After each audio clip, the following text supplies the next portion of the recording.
नमस्कार दोस्तों। हम लोगों ने कल विलयन के घटक के बारे में बेसिकली पढ़ लिया था कि आपका विलय क्या होता है, विलयक क्या होता है। ये सब बेसिक आपको नॉलेज हो गया होगा कि हाँ विलयन क्या होता है। विलयन के बारे में जब आप जानकारी ले लिए हैं तो आपके इन्वायरमेंट में है ना, आपके अगल बगल कितने प्रकार के विलयन उपलब्ध हैं आप उसके बारे में हल्का बहुत जान लें तो फिर इम्पोर्टेंट है। ऐसे क्या बोलते हैं आपके एनसीईआरटी में ये टेबल दिया हुआ है, लेकिन मैं इस टेबल को यहाँ पे इसलिए बता रहा हूँ कि आपको एक तरह से फील आए कि विलेन कितने प्रकार के हो सकते हैं, कि विलेन होते कैसे हैं, आप देख पाएँ, उसको विजुअलाइज कर पाएँ एक तरीके से। बस मैं एग्जांपल दूंगा, आप थोड़ा सा दिमाग में सोचिएगा कि एक्चुअली आप कहाँ देखे हैं ये चीज़, तो आपको ऑटोमेटिक समझ में आने लग जाएगा। इसलिए इस लिहाज से ये टेबल इंपॉर्टेंट है। कई बार पूछ भी लिया जाता है कि किस प्रकार का विलियन है, गैसीय विलियन है कि द्रव विलियन है या ठोस विलियन है।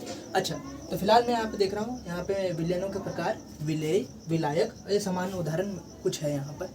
मैंने कल ही बताया था आपको कि विलायक जो होता है वो ये दिखाता है कि उसका नेचर कैसे होने वाला है।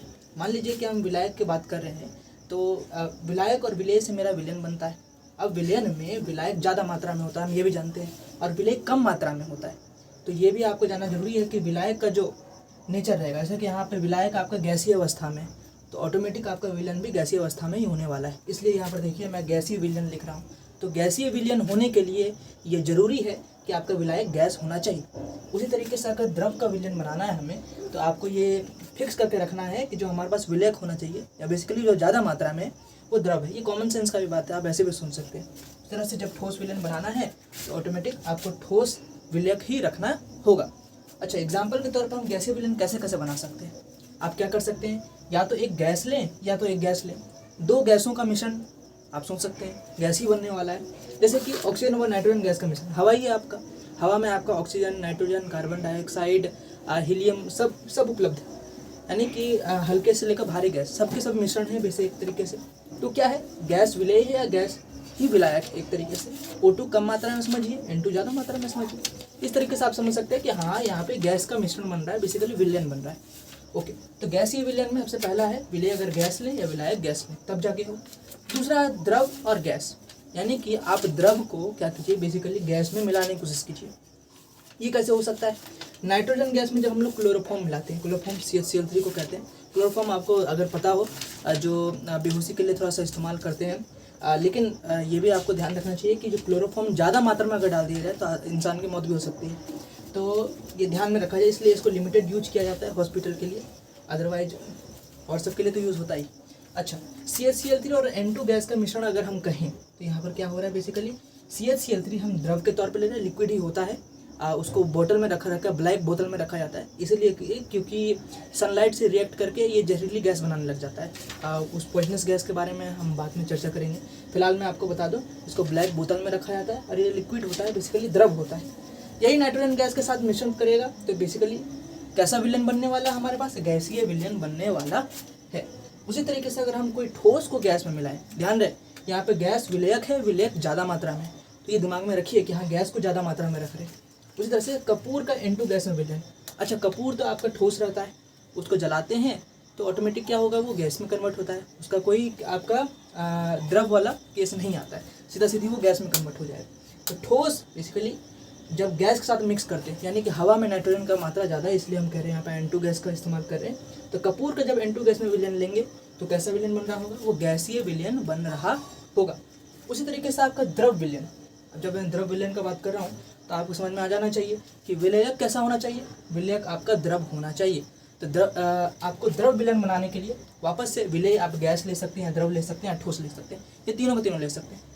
तो फिर इसका एग्जाम्पल देख लीजिए, जैसे कि गैस और द्रव, कैसे जल में घुली हुई ऑक्सीजन। देखिए इसको आपका BOD से भी दिखाते हैं, बायोलॉजिकल ऑक्सीजन डिमांड के बारे में अगर आप सुने हो, या फिर आपका DO डिजॉल्व ऑक्सीजन कहा जाता है। अब डिजॉल्व ऑक्सीजन कौन सी होता है, देखिए होता ये है कि जैसे समुद्र में आपका जो मछली है, मछली कैसे सांस लेती है, मछली को सांस लेने सबको जितना भी लिविंग बीइंग है उन सभी को ऑक्सीजन की मात्रा, ऑक्सीजन की आवश्यकता होती है। तो ऑक्सीजन वो कहाँ से लाते हैं, जो क्या बोलते हैं आपका समुद्री जीव, वो क्या करते हैं अपने गिल्स के माध्यम से, वो क्या बोलते हैं आपका जो आपका नमकीन पानी, उस नमकीन पानी को छानते हैं और उसके अंदर जो ऑक्सीजन पाया जाता है उस ऑक्सीजन का इस्तेमाल करते हैं अपने खून में ऑक्सीजन को प्रवाहित करने के लिए। इसीलिए बेसिकली जब हम गैस को द्रव में मिला रहे हैं, यानी कि ऑक्सीजन को जब हम जल में घुलाते हैं तो इसको डिजॉल्व्ड ऑक्सीजन कहा जाता है। इसका आपको बेसिक एग्जांपल हम समझा दिए कि डिजॉल्व ऑक्सीजन आप किसको कह रहे हैं। जो ऑक्सीजन आपका जल में घुलाया जाता है उसको क्या कहेंगे, डिजॉल्व ऑक्सीजन, या फिर जल में घुली हुई ऑक्सीजन उसको कहा जाता है। तो वो किस प्रकार का विलयन, ऑटोमेटिक द्रव, आपका द्रव विलयन है। तो फिर ये आपको समझ में आ गया होगा कि समुद्री जल एक तरीके से क्या हो गया हमारे पास, जो आपके इन्वायरमेंट में आपको दिख रहा है, जहाँ पे जितने भी आपके समुद्री जीव हैं या जलीय जीव हैं वो किस तरह से जीवित रह पा रहे हैं, ये द्रव विलयन के ही कारण। और इस चैप्टर में मुख्यतः हमको द्रव विलयन के बारे में ही पढ़ना है। इसी कारण से ये आपका द्रव पे कुछ खासी कुछ ज़्यादा बेस्ड है, यानी कि उसी की तरफ ज़्यादा इंक्लाइंड है। तो इसी का मेन हिस्सा हमको पढ़ना है। ठोस अवस्था में हम लोग ठोस के बारे में मेनली पढ़ते हैं, और 11th में जैसे मैंने आपको बताया था उसमें गैस के बारे में ज़्यादा पढ़ते हैं। तो फिलहाल यहाँ पे आगे बढ़ते हैं। अगर हम द्रव को द्रव के साथ मिलाएं, जैसे बिहार में दारू बंद है, लेकिन फिर यहाँ पे देखिए जल में घुली हुई C2H5OH, C2H5OH यानी कि एथेनॉल इसको कह रहे हैं। इथेनॉल क्या कहता है, बेसिकली इथेनॉल ऐसे फालतू बदनाम है, लेकिन एथेनॉल का लमसम 96% मात्रा जब हम लोग लिया जाता है तो उसी को दारू कहते हैं, ठीक ना। तो इसको बदनाम नहीं कीजिए, ये एथेनॉल है, ये दारू नहीं। अच्छा, जब जल में घुली हुई C2H5OH, C2H5OH आपका क्या होता है, वो भी आप कम मात्रा में इस्तेमाल करते हैं, ठीक। और वो जल ज़्यादा मात्रा में होता है कि उसको डाइल्यूट कर सकें, उसे हिसाब से पैसा बचाने के लिए। अच्छा, तो द्रव और द्रव का बेसिकली मिलन क्या हो गया, द्रव विलयन हो गया। अच्छा, उसी तरीके से ठोस का जब द्रव में सब विलयन बनाते हैं, अब वो कैसे हो सकता है, जैसे कि घर में ग्लूकोन-डी होगा आपका, थक हार के आए तो तुरंत ग्लूकोन-डी मिलाए, ग्लूकोन-डी मिला के पी लिए, तो ग्लूकोन-डी ढेला के फॉर्म में होता है अगर उसको ऐसे छोड़ दिया जाए तो। अब वही बेसिकली हम ये कह रहे हैं कि वो ठोस के फॉर्म में रहता है। अब ठोस को क्या कर रहे हैं, आप जल में डाल दीजिए तो क्या होता है, आपको आखिरकार मिलता है वो आपको द्रव्य ना मिलता है।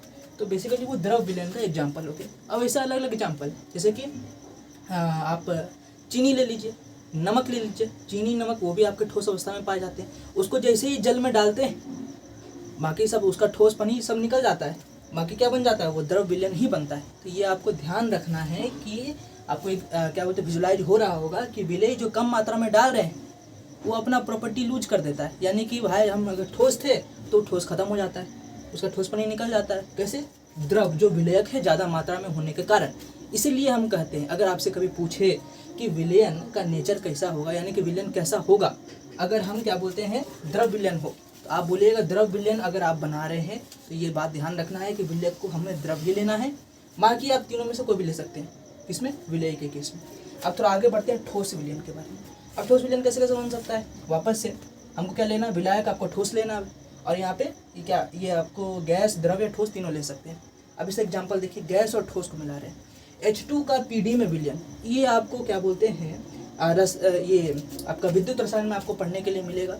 यहाँ पे H2 और PD का जब हम लोग क्या बोलते हैं सेल बनाएंगे तब वहाँ पे, वैसे हम आपको थोड़ा सा बता देते हैं थोड़ा जगह लेके।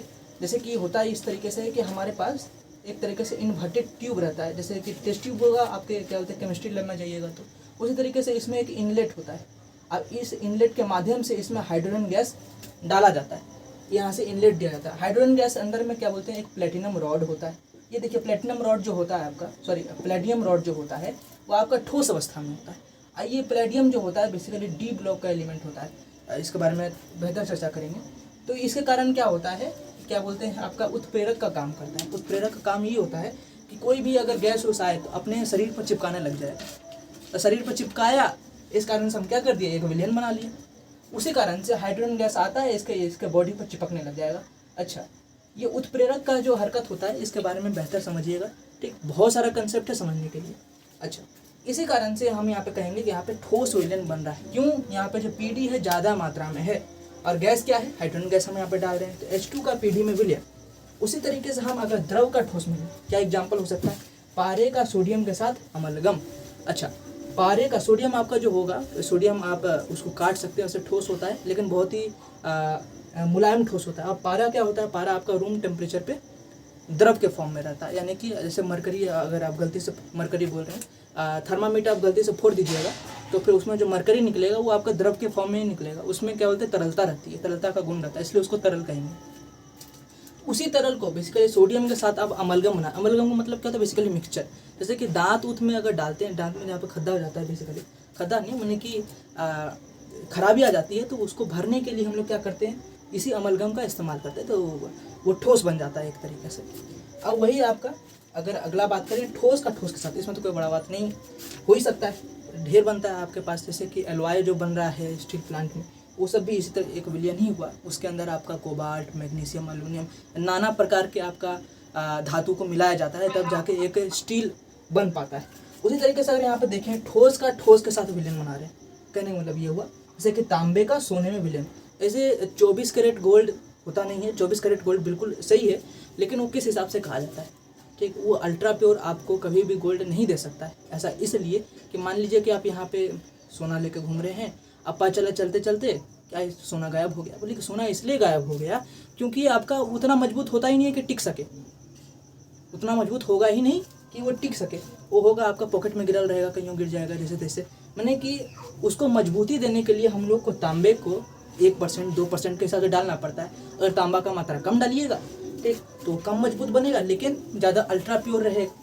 तो फिर तांबा का मात्रा इसलिए डाला जाता है कि उसको क्या बोलते हैं, थोड़ा मजबूती दिया जा सके। नहीं तो पता चला कि गर्दन में लेके घूर रहे हैं और जय दूर गए तो बोले कि कहाँ गया, तो बोले कि पैंट में अटकल, ठीक। तो कुल मिला के कहने का बात ये है कि तांबे को सोने में इसलिए डाला जाता है, इसलिए डाला जाता है कि उसको मजबूती दिया जा सके। लेकिन आपके इन्वायरमेंट आपको ये पता चल गया कि ठोस विलयन बेसिकली क्या है।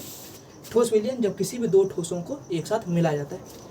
तो ये जितना भी एग्जाम्पल है, अगर आपको एक तरीके से विजुलाइज हो गया होगा कि हमारे इन्वायरमेंट में, ठीक है, आपके अगल बगल में किस प्रकार के विलयन उपलब्ध हैं और किन्हें हम क्या बोलते हैं, विलयन से प्रभाषित कर रहे हैं। तो विलयन ऐसा ही मत समझिएगा कहे कि घर में गए चीनी घोर दिए खाली ये विलयन है, नहीं, बहुत प्रकार का विलयन हो सकता है। गैसीय विलयन है, द्रव विलयन है, ठोस विलयन है। ये कुछ हो सकता है कि आप अपने आंखों से नहीं देखे हों, लेकिन ये आपको पता चलेगा, समय के साथ आगे पता चलेगा। इसी तरीके से ये हमारे पास विलयन के अलग अलग प्रकार हैं, आप इसको ज़रूर से ज़रूर नोट कीजिए। इम्पॉर्टेंट है इसलिए कभी कभार कॉम्पिटिटिव एग्जाम में पूछ भी लिए जाते हैं। बाकी आज के लिए इतना ही, धन्यवाद।